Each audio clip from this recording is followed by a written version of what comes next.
So far we've invented enough programming to do some very complicated things, and you've surely learned a lot about programming at this point. You've learned almost all the most important tricks that usually don't get taught to people until they have a lot of experience. For example, data-directed programming is a major trick. And yesterday you also saw an interpreted language. We did this all in a computer language at this point where there was no assignment statement. And presumably, for those of you who have seen your BASIC or Pascal or whatever, that's usually considered the most important thing. Well, today we're going to do something horrible. We're going to add an assignment statement. And since we can do all these wonderful things without it, why should we add it? An important thing to understand is that today we're going to, first of all, have a rule which is going to always be obeyed, which is the only reason we ever add a feature to our language is because there's a good reason. And the good reason is going to boil down to the ability, you now get an ability to break a problem into pieces that are different sets of pieces than you could have broken it down without that. Giving you another means of decomposition. However, let's just start. Let me begin by reviewing the kind of language that we have now. We've been writing what's called functional programs, and functional programs are a kind of encoding of mathematical truths. For example, when we look at the factorial procedure that you see on the slide here, it's basically two clauses.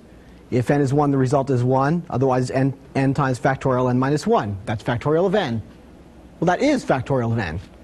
And written down in some other obscure notation that you might have learned in calculus classes, mathematical logic, what you see there is if n equals 1, the result for n factorial is 1. Otherwise, greater than 1, n factorial is n times n minus 1 factorial. True statements.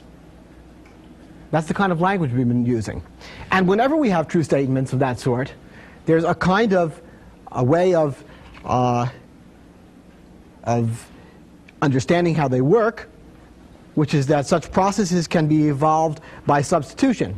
And so we see on the second slide here that the way we understand the execution implied by those statements arranged in that order is that you do successive substitutions of arguments for formal parameters in the body of a procedure. These all say, this is basically a sequence of equalities. Factorial of 4 is 4 times factorial of 3. That is 4 times 3 times factorial of 2, and so on. We're always preserving truth. Now, even though we're talking about true statements, there might be more than one organization of these true statements to describe the computation of a particular function, the computation of the value of a particular function. So, for example, looking at the next one here, here's a way of looking at the sum. If you look at the sum of n and m, okay, and we did this one by a recursive process. It's the increment of the sum of the decrement of n and m. Okay. And of course, there is some piece of mathematical logic here that describes that. It's the increment of the sum of the decrement of n and m. Just like that. So there's nothing particularly magic about that. And of course, if we can also look at an iterative process for a program that evolves an iterative process for the same function, these are two things that compute the same answer. And we have equivalent mathematical truths that are arranged there. And just the way you arrange those truths determine the particular process, or the way you choose and arrange them determines the process that's evolved.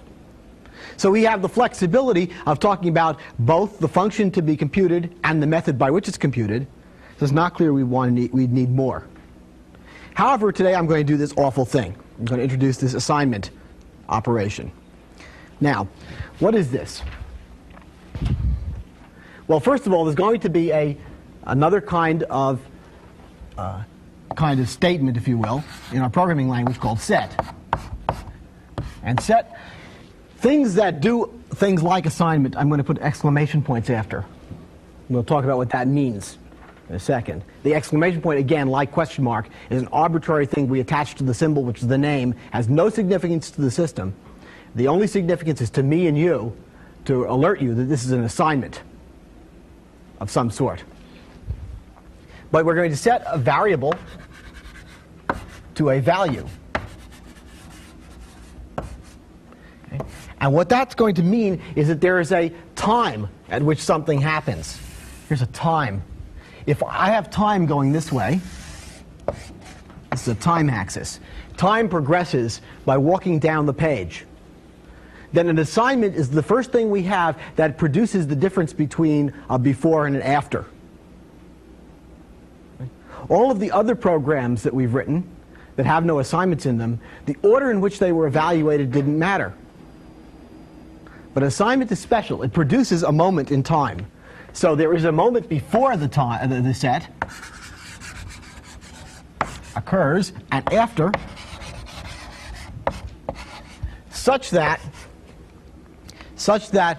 after this moment in time, the variable has the value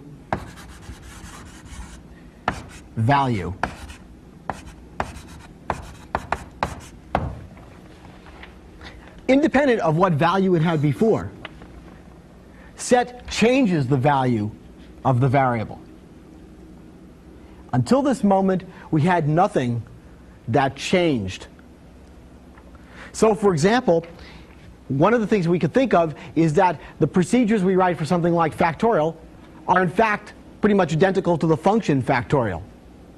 Factorial of 4, if I write FACT 4, independent of what context it's in, and independent of how many times I write it, I always get the same answer. It's always 24. It's a unique map from the argument to the answer. And all the programs we've written so far are like that. However, once I have assignment, that isn't true. So, for example, if I were to define count to be 1, and then I'm going to define also a procedure, a simple procedure called demo, which takes an argument x and does the following operations. It first sets x to x plus 1. My gosh, this looks just like Fortran, right? In a funny syntax. And then add to x count. Oh, I just made a mistake. I want to say set count to 1 plus count, which is this thing defined here. And set plus x count. Then I can try this procedure. Let's run it. So, suppose I get a prompt, and I say demo of 3. Well, what happens here? The first thing that happens is count is currently 1. Currently, there's a time. I'm talking about time. X gets 3. At this moment, I say, oh yes, count is incremented, so count is 2. 2 plus 3 is 5. So the answer I get out is 5. Then I say demo of, say, 3 again. Okay, and what do I get? Well, now count is 2. It's not 1 anymore because I've incremented it. But now I go through this process. 3 goes into x.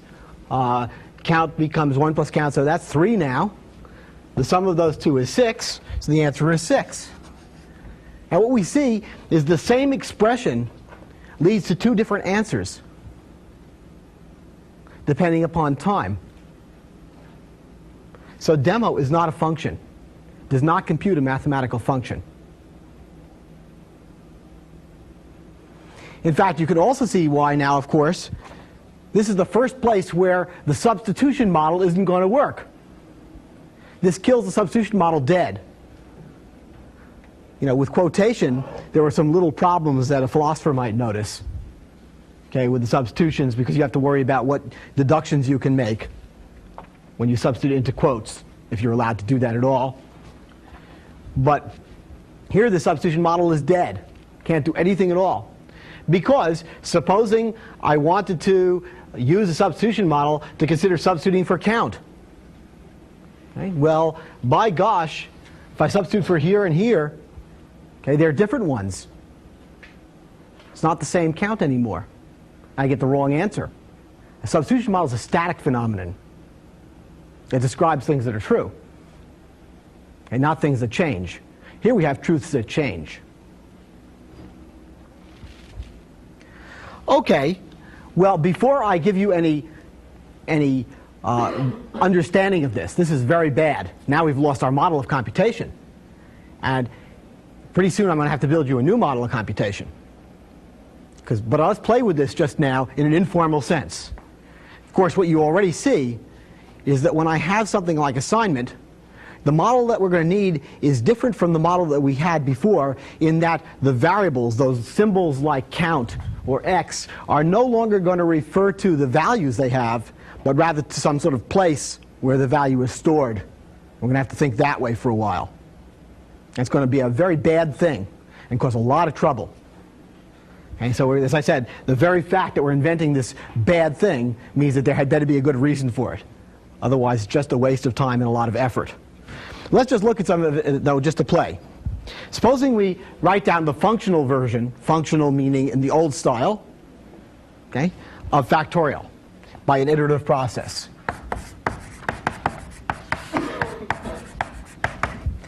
Factorial of n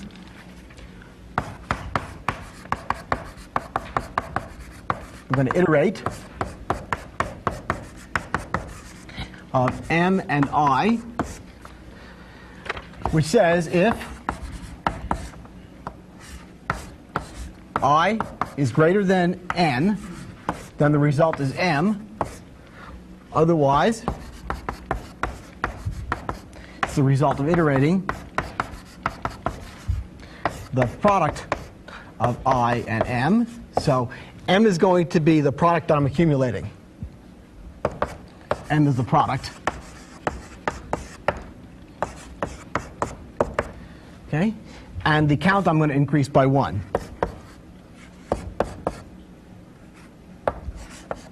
Plus iter else condefine. I'm going to start this up. And these days you should have no trouble reading something like this. What I have here is a product that's being accumulated and a counter. Okay, I start them up both at 1. I'm going to buzz the counter up.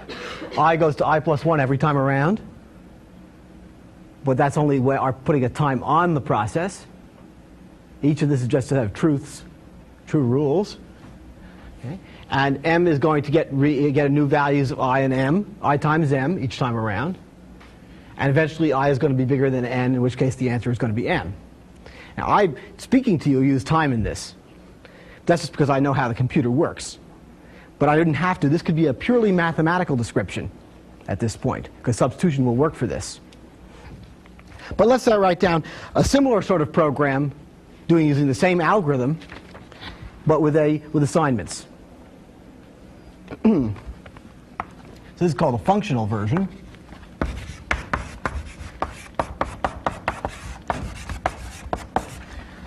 I want to write down an imperative version.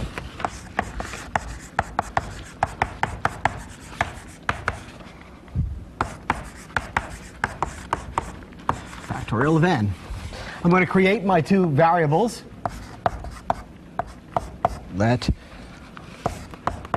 I initialize itself to 1 and m be initialized to 1, similar. We'll create a loop.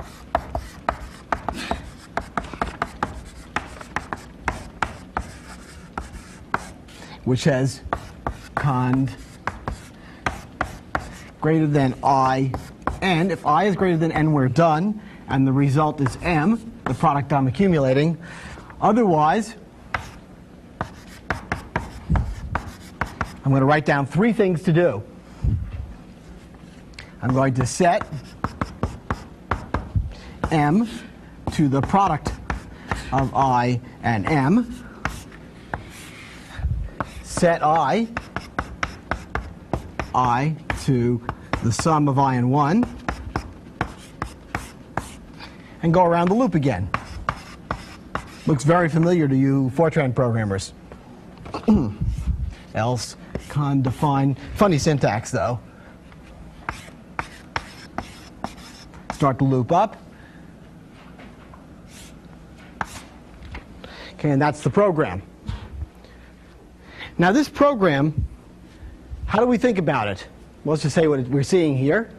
There are 2 local variables, I and m, that have been initialized to 1. Okay. Every time I round the loop, I test to see if I is greater than n, which is the input argument, and if so, the result is the product being accumulated in m. However, if it's not the end of the loop, if I'm not done, then what I'm going to do is change the product to be the result of multiplying I times the current product, which is sort of what we were doing here. Except here I wasn't changing. I was making another copy. Because the substitution model says you copy the body of the procedure with the arguments substituted for the formal parameters. Here I'm not worrying about copying. Here I've changed the value of m. I also then change the value of I to I plus 1 and go buzzing around. Seems like it's essentially the same program. But there are some ways of making errors here that didn't exist until today. For example, if I were to do the horrible thing of not being careful in writing my program and interchange those 2 assignments, the program wouldn't compute the same function. I get a timing error because there's a dependency that m depends upon having the last value of I. If I try and change I first, then I've got the wrong value of I when I multiply by m. It's a bug that wasn't available until this moment, until we introduced something that had time in it. So as I said, first we need a new model of computation, and second we have to have a damn good reason for doing this kind of ugly thing. Are there any questions?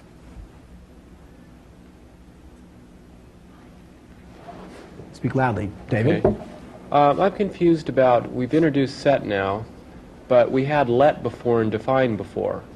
I'm confused about the difference between the 3. Wouldn't define work in the same situation as set if you introduced it? No, define is intended for setting something once the first time, for making it.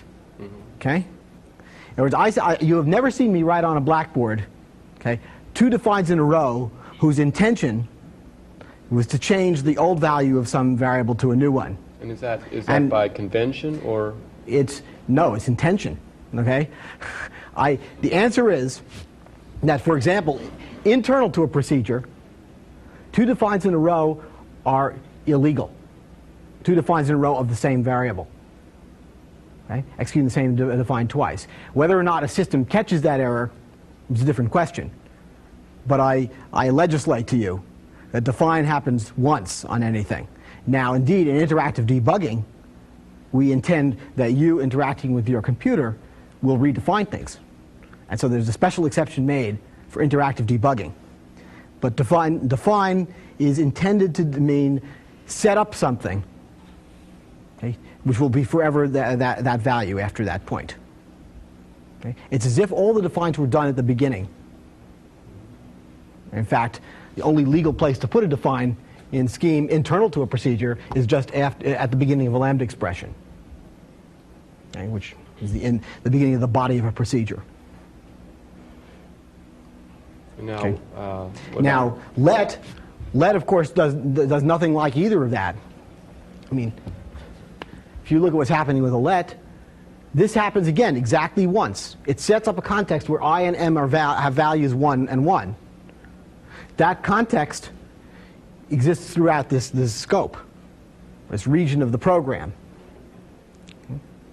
However, you don't think of that let as creating as setting I again. It doesn't change it. I never changes because of the let. gets created because of the let.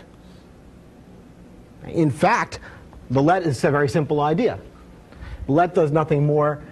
Let a variable 1 have value 1.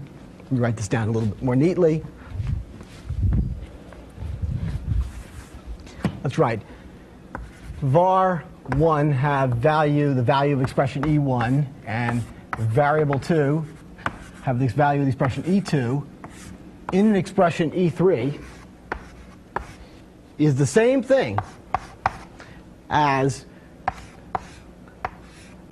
a procedure of var1 and var2 being formal parameters, and e3 being the body,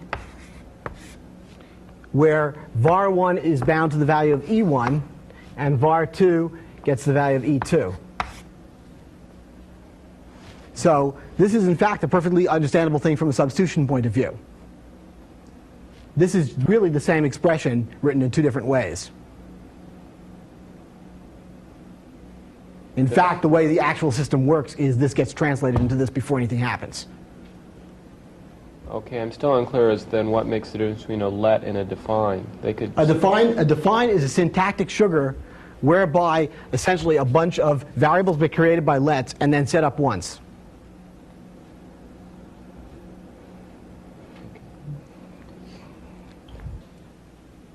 Okay, time for the first break, I think. Thank you.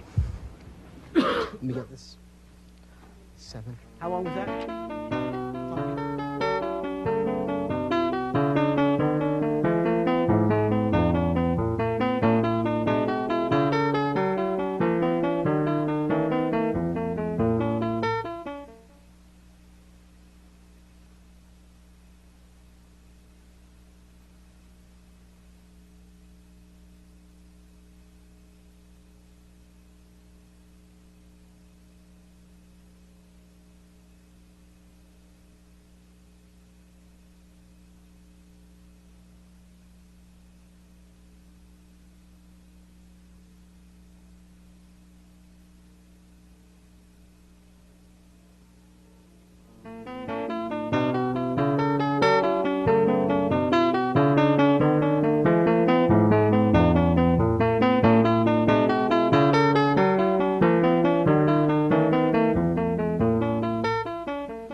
Well, let's see. I now have to rebuild the model of computation so you understand how some such mechanical mechanism could work that can do what we've just talked about. I've just recently destroyed your substitution model. Unfortunately, this model is significantly more complicated than the substitution model. It's called the environment model. And I'm going to have to introduce some terminology, which is very good terminology for you to know anyway. It's about names, and we're going to give names to the kinds of names things have and the ways names are used. Okay, so this is a meta description, if you will. Anyway, there's a pile of unfortunate terminology here, but we're going to need this to understand what's called the environment model. And we're about to do a little bit of boring dog work here. Let's look at the first transparency, and we see a description of a word called bound. Okay.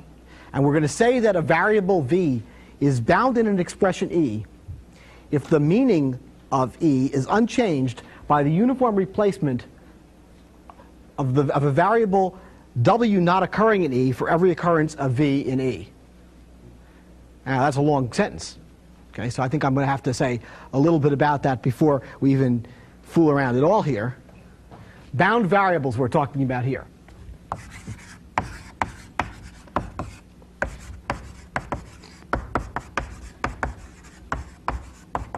And you've seen lots of them. You may not know it, you've seen lots of them, although I suppose in your logic you saw logical variables like for every x there exists a y such that p is true of x and y from your calculus class. Okay. This variable x and this variable y are bound because the meaning of this expression does not depend upon the particular letters I use to describe x and y. If I were to change w for x, so it said for every w there exists a y such that p is true of w and y, it would be the same sentence. That's what it means. Or another case of this that you've seen is integral, say, from 0 to 1 of dx over 1 plus x squared. Okay? Well, that's something you see all the time, and this x is a bound variable. If I change that to a t, the expression is still the same thing. This is a quarter of the arctan of 1 or something like that. That's, yeah, it's arctan of 1. So bound variables are actually fairly common for those of you who've played a bit with mathematics. Well, let's go into the programming world. Instead of the quantifier being something like for every, or there exists, or integral, a quantifier is a symbol that binds a variable. Okay, we're going to use the quantifier lambda as being the essential thing that binds variables. And so we have some nice examples here, like that procedure of one argument y, which does the following thing. It calls the procedure of one argument x, which multiplies x by y, and applies that to 3. That procedure has the property that there are two bound variables in it, x and y. This quantifier, lambda here, binds this y, and this quantifier, lambda, binds that x. Because if I were to take an arbitrary symbol that does not occur in this expression, like w, and replace all y's with w's in this expression, the expression is still the same procedure. And this is an important idea. The reason why we have such things like that is a kind of modularity. If two people are writing programs, it should be, and they work together, it shouldn't matter what names they use internal to their own little machines that they're building. Okay? And so what I'm really telling you there is that, for example, this is equivalent to that procedure of one argument y, which uses that procedure of one argument z, which multiplies z by y, because nobody cares what I used in here. Okay? It's a nice example. On the other hand, I have some variables that are not bound.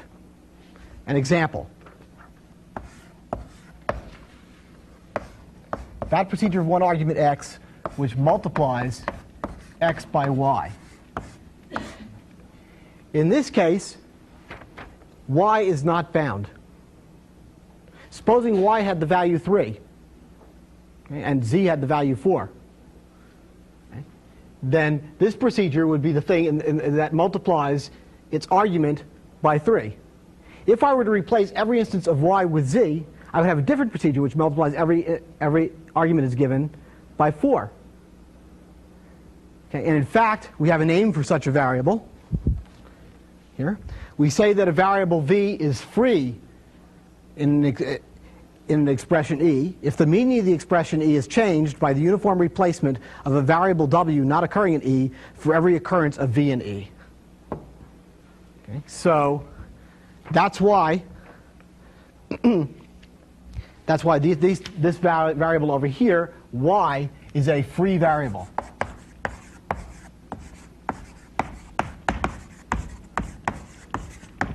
And so, free variable in this expression. And other examples of that is that procedure of one argument y, which is just what we had before, which uses that procedure of one argument x that multiplies x by y. Use that on 3. This procedure has a free variable in it, which is asterisk. See, because if that has the normal meaning of multiplication, then if I were to replace uniformly all asterisks with pluses, then the meaning of this expression would change. That's what you mean by a free variable. So far you've learned some logician words which describe the way names are used. Now we have to do a little bit more playing around here. A little bit more. I want to tell you about the regions over which variables are defined. You see, we've been very informal about this up till now. And of course, many of you have probably understood very clearly, or most of you, that the x that's being declared here is defined only in here. Okay? This x is defined only in here, and this y is defined only in here. Well, we have a name for such an idea. It's called a scope. And let me give you another piece of terminology. It's a long story. If x is a bound variable in E, then there is a lambda expression where it is bound. So the only way you could get a bound variable ultimately is by a lambda expression. Now you may worry, there's defined quite this, an exception to this, and it turns out we can always arrange things so you don't need any defines. And we'll see that in a while. It's a very magical thing. Okay, so define really can go away. Okay, the really only thing that makes names is lambda. That's its job. And what's so amazing about a lot of things is that you can compute with only lambda. But in any case, okay, a lambda expression has a place where it declares a variable. We call that the formal parameter list. And we say, or the bound variable list. We say that the lambda expression binds, so it's a verb, binds the variables declared in its bound variable list. And in addition, those parts of the expression where the variable is defined, which was declared by some declaration, is called the scope of that variable. So these are scopes. This is the scope of y. And this is the scope of x. That sort of thing.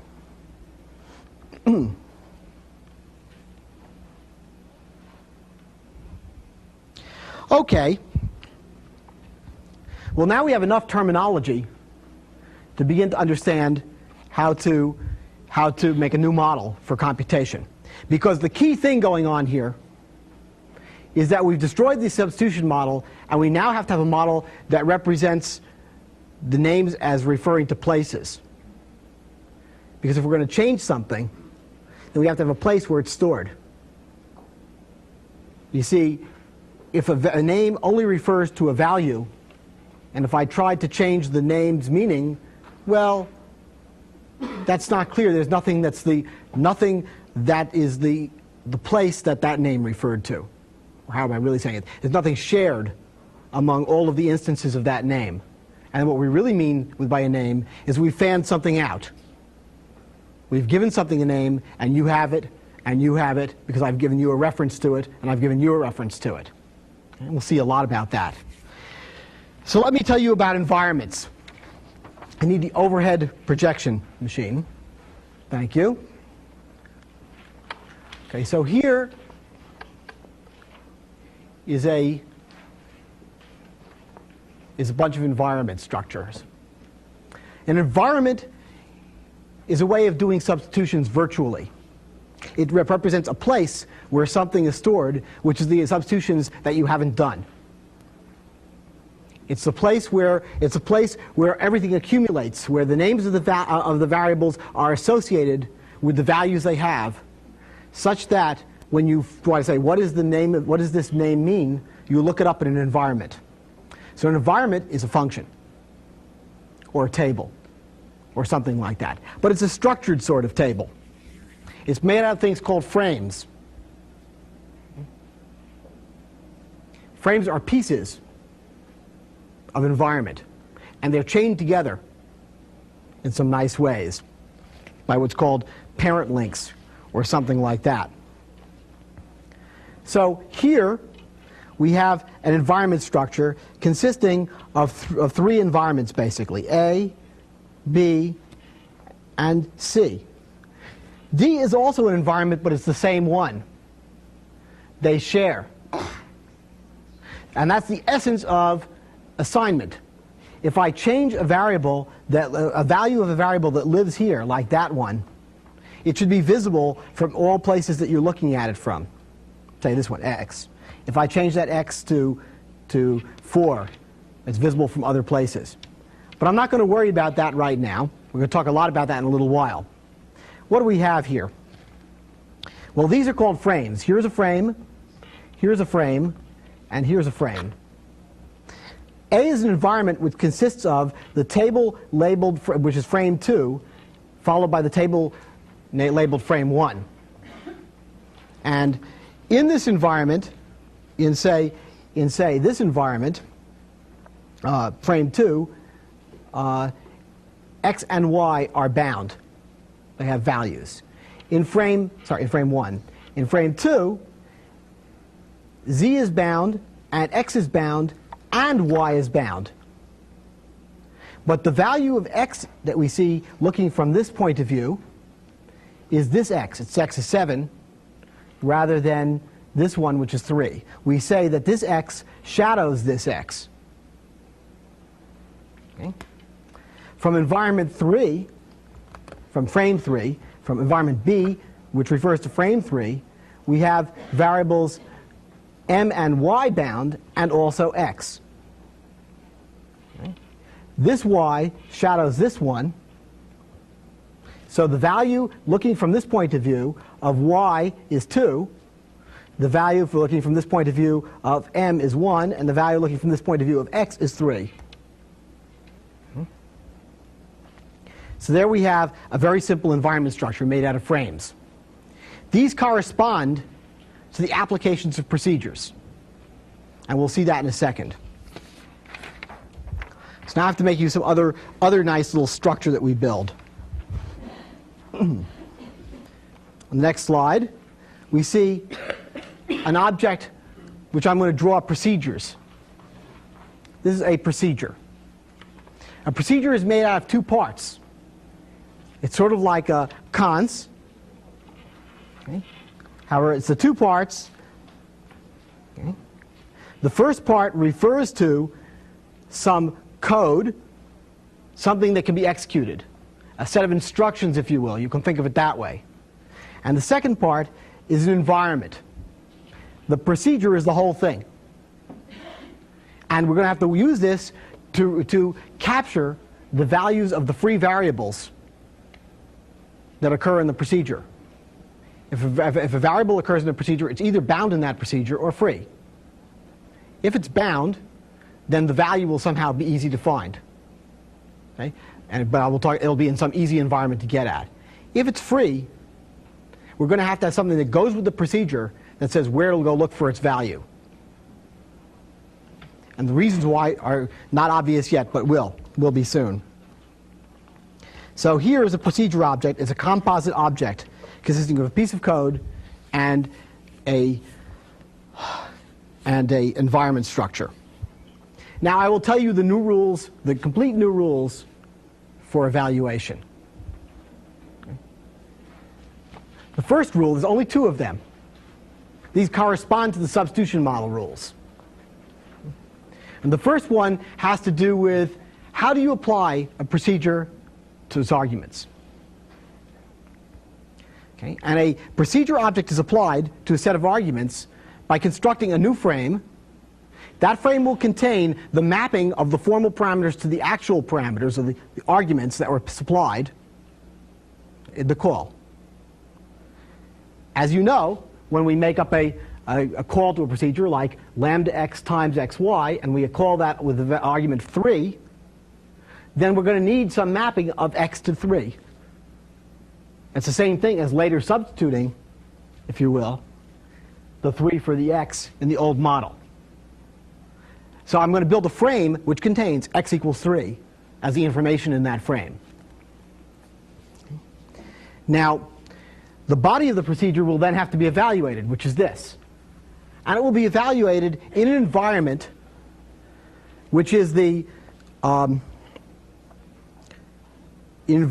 environment which is constructed by adjoining the new frame that we just made to the environment which was part of the procedure that we applied. So I'm going to make a little example of that here. Supposing I have some environment, here's a frame which represents it, and some procedure, which I'm going to draw with circles here because it's easier than little triangles. Sorry. Those are rhombuses. Rhomboidal little pieces of fruit jelly or something. So here's a procedure which takes this environment. And the procedure has a piece of code, which is a lambda expression which binds x and y, and then executes an expression e. And this is the procedure. We'll call it P. I wish to apply that procedure to 3 and 4. So I want to do P of 3 and 4. Well, what I'm going to do, of course, is make a new frame. I build a frame which contains x equals 3 and y equals 4. And I'm going to connect that frame to this frame over here. Okay. And then this environment, which I will call B, is the environment in which I will evaluate the body of E.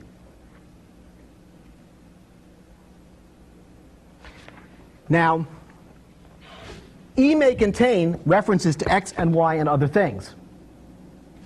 X and y will have values right here. Other things will have their values here. How do we get this frame? That we do by the construction of procedures, which is the other rule. And I think that's the next slide. Rule 2. When a lambda expression is evaluated relative to a particular environment, see, the way I get a procedure is by evaluating a lambda expression. Here's a lambda expression. By evaluating it, I get a procedure which I can apply to 3. Now, this lambda expression is evaluated in an environment where y is defined. And I want the body of this, which contains a free version of y. Y is free in here. It's bound over the whole thing, but it's free over here. I want that y to be this one. I evaluate this body of this procedure in the environment where y was created. That's this kind of thing, because that was done by an application. Now, if I ever want to look up the value of y, I have to know where it is. Therefore, this procedure when it was created, the creation of the procedure, which is the result of evaluating that lambda expression, had better capture a pointer or remember the frame in which y was bound. Okay, so that's what this rule is telling us. So, for example, if I happen to be evaluating a lambda expression in E, lambda of, say, x and y, let's call it G in E, evaluating that, well, all that means is I now construct a procedure object. E is some environment. E is something which has a pointer to it. I construct a procedure object that points off to that environment, where the code of that is the lambda expression or whatever that translates into. And this is the procedure. So this produces for me, this object here, this environment pointer, captures the place where this lambda expression was evaluated, where the definition was used, to make a procedure, to make the procedure. So it picks up the environment from the place where that procedure was defined, stores it in the procedure itself, and then when the procedure is used, the environment where it was defined is extended with the new frame. So this gives us a locus for putting where a variable has a value. And for example, if there are lots of guys pointing at that environment, then they share that place. And we'll see more of that shortly. Well, now you have a new model for understanding the execution of programs. I suppose I'll take questions now and then we'll go on and use that for something. Is it right to say then the environment is that linked chain of frames? That's right. Starting with working all the way back? Yes. The environment is a sequence of frames linked together, and the way I like to think about it, it's the pointer to the first one. Because it's, once you've got that, you've got them all.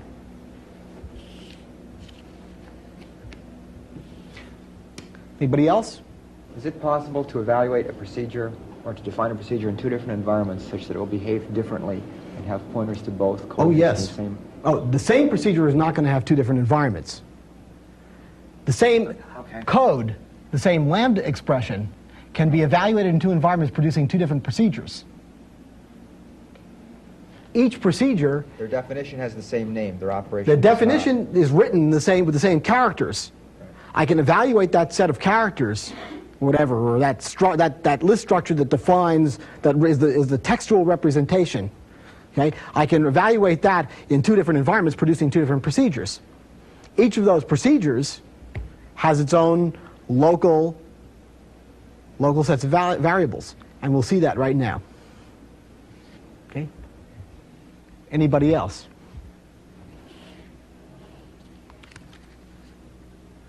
Okay, thank you. Let's take a break.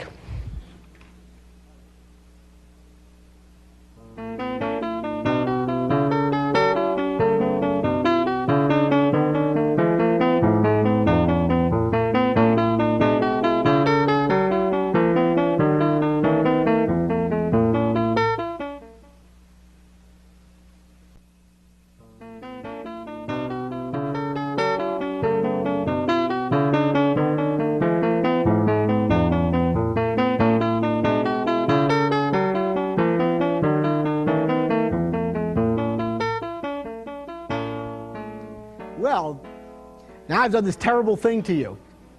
I've introduced a very complicated thing, assignment, which destroys most of the interesting mathematical properties of our programs. Okay? Why should I have done this? What possible good could this do? It's clearly not a nice thing, so I better have a good excuse. Well, let's do a little bit of playing, first of all, with some very interesting programs that have assignment. To understand something special about them that makes them somewhat valuable. Start with a very simple program, which I'm going to call make counter. I'm going to define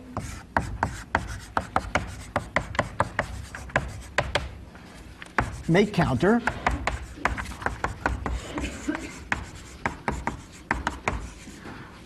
to be a procedure of one argument n, which returns as its value a procedure of no arguments.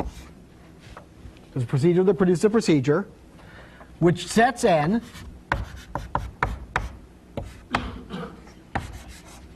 to the increment of n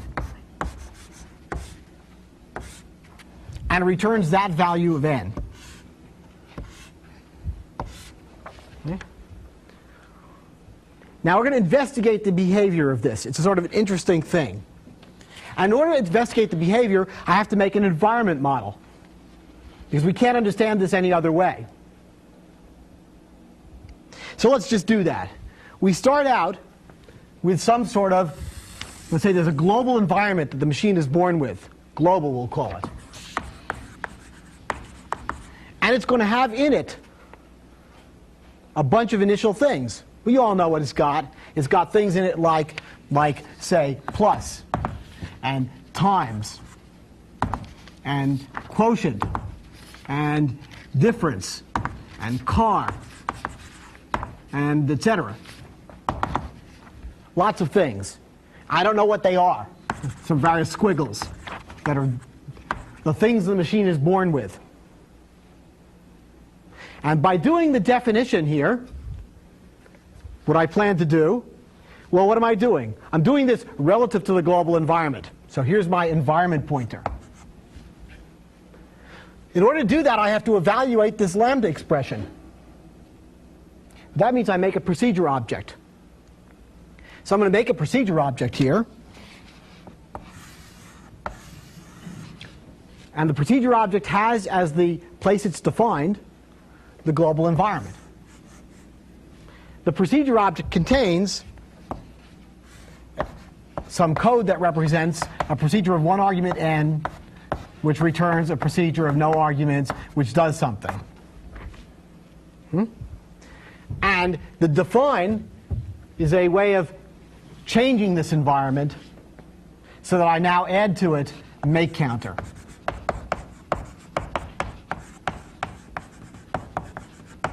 A special rule for the special thing define. But what that is it gives me that pointer to that procedure. So now the global environment contains make counter as well. Now, we're going to do some operations. I'm going to use this to make some counters. We'll see what a counter is. So let's define C1 to be a counter beginning at 0.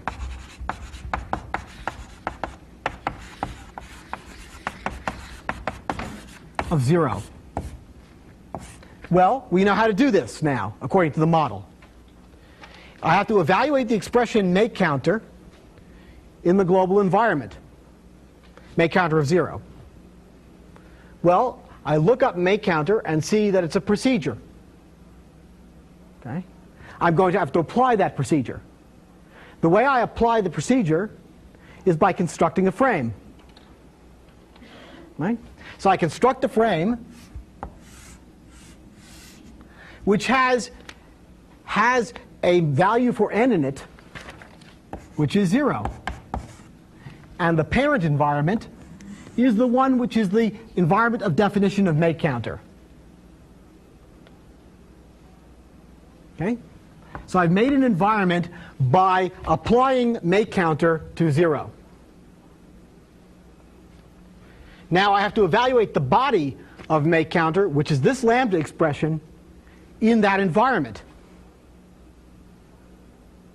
Well, evaluating this body is a lambda expression. Evaluating a lambda expression means make a procedure object. So I'm going to make a procedure object.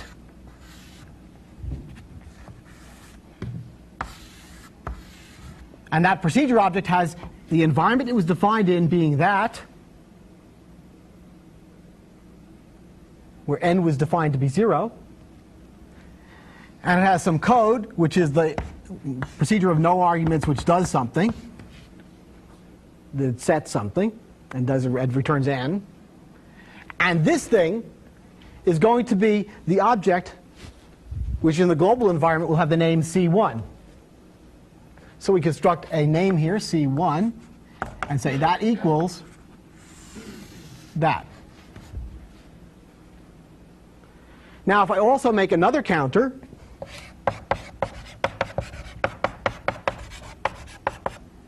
C2 to be make counter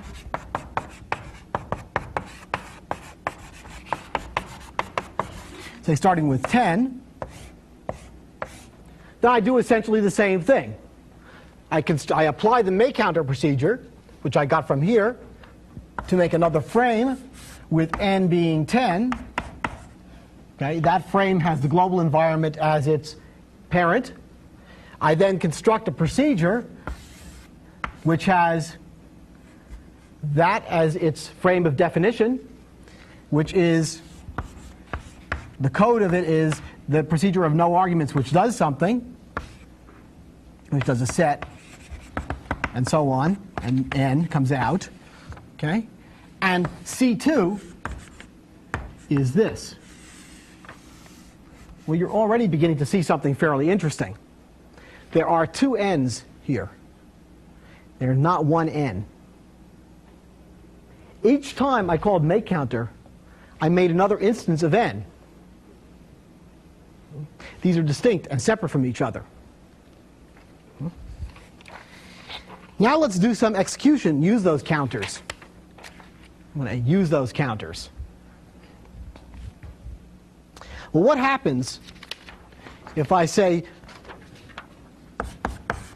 C1 at this point? Well, I go over here and I say, oh yes, C1 is a procedure. I'm going to call this procedure on no arguments, but it has no parameters. That's right. What's its body? We'll have to look over here because I didn't write it down. It said, set n to 1 plus n and return n. Okay, increment n. Well, the n it sees is this one. So I increment that n. That becomes 1. And I return the value 1. Okay? Supposing I then call C2. Well, what do? I see C2 is this procedure which does the same thing, but here's the n. It becomes 11. And so I have an 11, which is the value.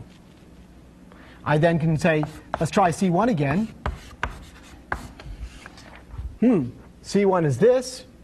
That's 2. So the answer is 2. And C2 gives me a 12 by the same method. By walking down here, looking at that, and saying, here's the n I'm incrementing. So what I have are computational objects. There are 2 counters, each with its own independent local state. Now let's talk about this a little. This is a strange thing. What's an object? It's not at all obvious what an object is. We like to think about objects because it's economical to think that way. It's in an intellectual economy. I am an object. You are an object. We are not the same object. I can divide the world into 2 parts, me and you, and then there's other things as well, such that most of the things I might want to discuss about my workings do not involve you. And most of the things I want to discuss about your workings don't involve me. I have a blood pressure, a temperature, a respiration rate, right? A certain amount of sugar in my blood, and numerous, thousands of state variables, millions actually, or I don't know how many, huge numbers of state variables in the physical sense, which represent me, the state of me as a particle. Okay? And you have gazillions of them as well. And most of mine are uncoupled to most of yours. Okay? So we can compute the properties of me without worrying too much about the properties of you. If we had to work about both of us together, then the number of states that we'd have to consider is the product of the number of states you have and the number of states I have. But this way it's almost the sum. Now indeed there are forces that couple us. I'm talking to you and your state changes. I'm looking at you and my state changes. Some of my state variables, a very few of them, therefore, are coupled to yours. If you were to suddenly yell very loud, my blood pressure would go up. Okay? Say. However, and it may not be always appropriate to think about the world as being made out of independent states and independent particles. Lots of the bugs that occur in things like quantum mechanics, or the bugs in our minds that occur when we think about things like quantum mechanics, are due to the fact that we're trying to think about things being broken up into independent pieces, when in fact there's more coupling than we see on the surface, or that we want to believe in, because we want to compute efficiently and effectively. We've been trained to think that way.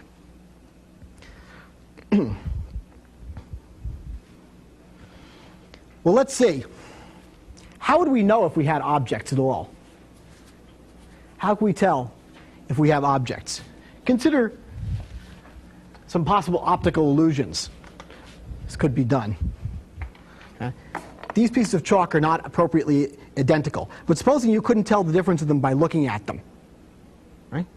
Well, there's a possibility that this is all a game I'm playing with mirrors. It's really the same piece of chalk, but you're seeing 2 of them. How would you know if you're seeing 1 or 2? Well, but there's only one way I know. You grab one of them and change it, and see if the other one changed. And it didn't. So there's 2 of them. Okay? On the other hand, there's some other screwy properties of things like that. Like, how do we know if something changed? Well, we have to look at it before and after the change. The change is an assignment. It's a moment in time. But that means we have to know it was the same one that we're looking at. So some very strange and unusual and obscure and I don't understand problems associated with assignment and change and objects. I mean, these things get very, very bad. For example, here I am a particular person, particular object. Okay? Now I can take out my knife, okay, and cut my fingernail, right? And a piece of my fingernail has fallen off onto the table. I believe I am the same person I was a second ago, but I'm not physically the same in the slightest. Okay? I have changed. Why am I the same? What is the identity of me?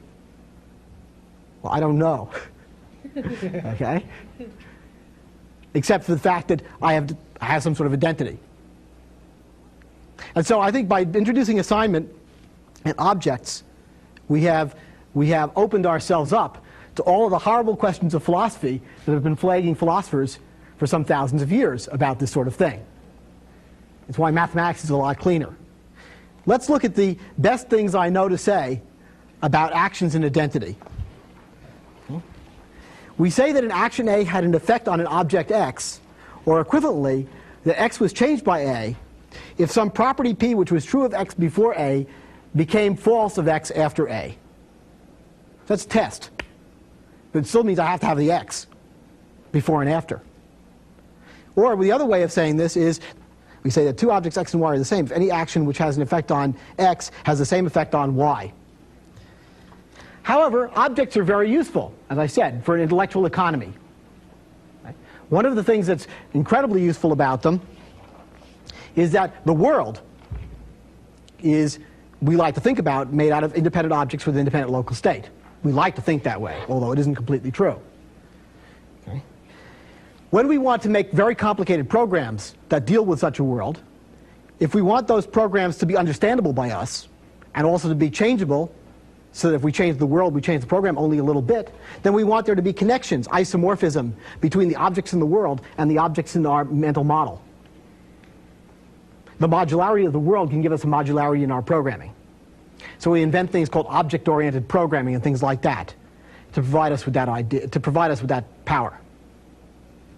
But it's even easier. Let's play a little game. I want to play a little game showing you an even easier example of where modularity can be enhanced by using an assignment statement judiciously.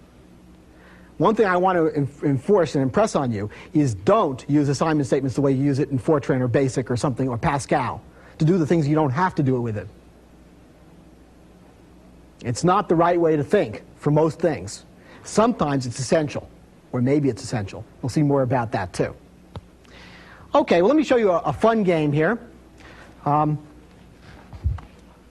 There was a mathematician by the name of Cesaro, or Cesaro, I suppose it is, who figured out a clever way of computing pi. It turns out that if I take two random numbers, two integers at random, and compute their greatest common divisor, their greatest common divisor is either 1 or it's not 1. If it's 1, then they have no common divisors. If their greatest common divisor is 1, well, the probability that two numbers chosen at random, has greatest common divisor 1 is related to pi. Okay? In fact, yes, it's very strange. Of course, there are other ways of computing pi, like dropping pins on flags and things like that. It's sort of the same kind of thing. So the probability that the GCD of number 1 and number 2, two random numbers chosen, is 6 over pi squared. I'm not going to try to prove that. It's actually not too hard. It's sort of fun. How would we estimate such a probability? Well, the way we do that, the way we estimate probabilities, is by doing lots of experiments and then computing the ratios of the ones that come out one way to the total number of experiments we do.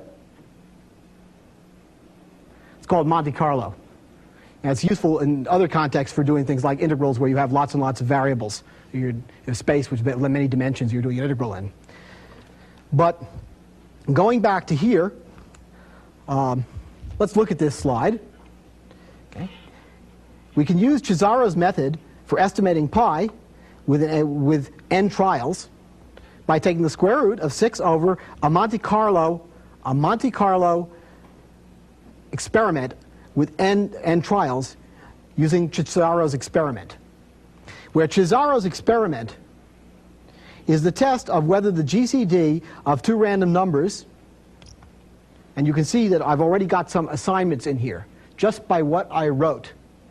The fact that this word rand in parentheses, therefore that procedure call, yields a different value than this one, at least, and that's what I'm assuming by writing this way, indicates that this is not a function, that there's internal state in it, which is changing.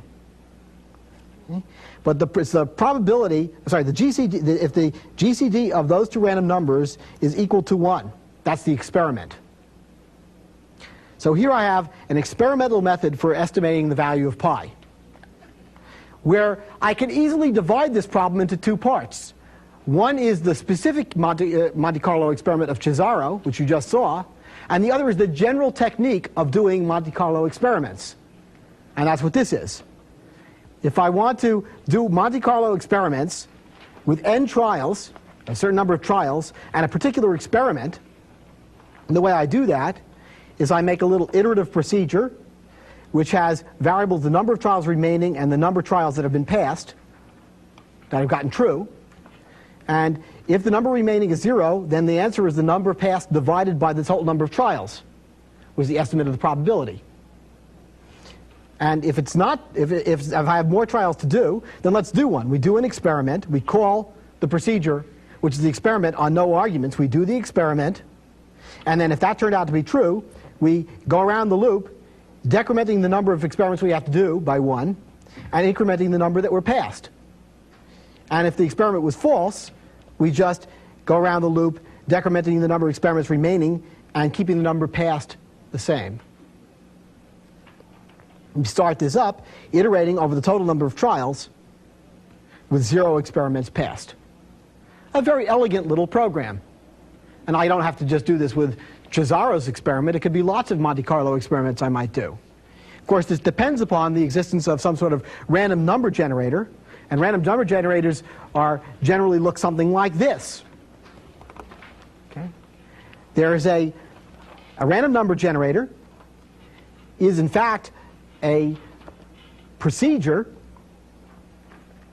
which is going to do something just like the counter. It's going to update an x to the result of applying some function to x, where this function is some screwy kind of function that you might find out in Knuth's books on the details of programming.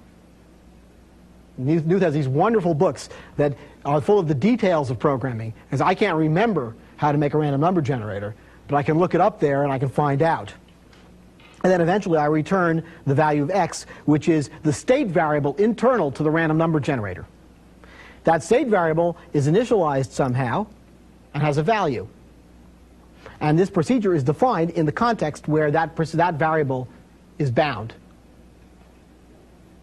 So this is a hidden piece of local state that you see here, and this procedure is defined in that context. Now that's a very simple thing to do. That's very nice. Supposing I didn't want to use assignments. Supposing I wanted to write this program without assignments. What problems would I have? Well, let's see. I'd like to use the overhead machine here. Thank you. Well, first of all, let's look at the whole thing. It's a big story, right? Unfortunately, which tells you there's something wrong. Okay? It's at least that big. And it's monolithic. I mean, you don't have to understand or look at the text there right now to see that it's monolithic. There isn't a thing which is Cesaro's experiment. It's not pulled out from the Monte Carlo process. It's not separated. Let's look why. Remember, the constraint here is that every procedure return the same value for the same arguments. Every procedure represents a function. Okay? That's a different kind of constraint, is when I have assignments, I can change some internal state variable. So let's see how that causes things to go wrong. Well, let's start at the beginning. The estimate of pi, it looks sort of the same. Okay, what I'm doing is I take the square root of 6 over the random GCD test applied to n, whereas that's what this is. But here we're beginning to see something funny. The random GCD test of a certain number of trials is just like we had before, an iteration on the number of trials remaining, the number of trials that have been passed, okay, and another variable x. What's that x? That x is the state of the random number generator. Okay? And it is now going to be used here. The same random update function that I have over here is the one I would have used in the random number generator if I were building it the other way, the one I get out of Knuth's books. Okay? X is going to get transformed into x1. I need 2 random numbers. And x1 is going to get transformed into x2. I have 2 random numbers. I then have to do exactly what I did before. I take the GCD of x1 and x2. If that's 1, then I go around the loop with x2 being the next value of x.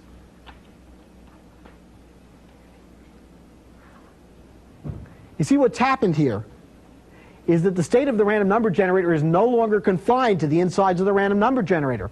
It has leaked out. It has leaked out into my procedure that does the Monte Carlo experiment.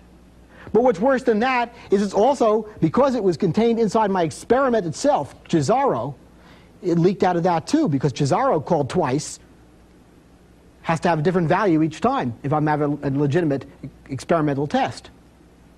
So Cesaro can't be a function either. Okay?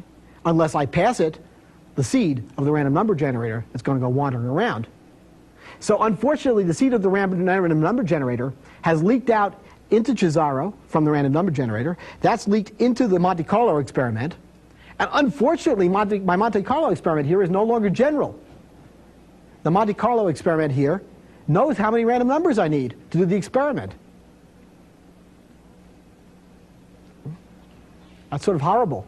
I've lost an ability to decompose a problem into pieces because I wasn't willing to accept the little loop of information, the feedback process that happens inside the random number generator before, that was made by having an assignment to a state variable that was confined to the random number generator. So the fact that the random number generator is an object with an internal state variable, it's affected by nothing, but it'll give you something, and it applies force to you. Okay? That was what we're missing now. Okay. Well, I think we've seen enough reason for doing this, and it all sort of looks very wonderful. Wouldn't it be nice if assignment was a good thing? Maybe it's worth it, but I'm not sure. As Mr. Gilbert and Sullivan said, things are seldom what they seem. Skim milk masquerades as cream. Are there any questions?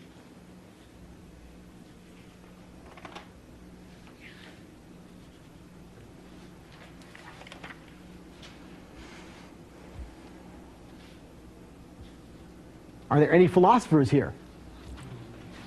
Anybody want to argue about objects? You're just floored, right? And you haven't done your homework yet. You haven't come up with a good question. Oh, well. Hey. Oh, sure. Thank you. Let's take the long break now.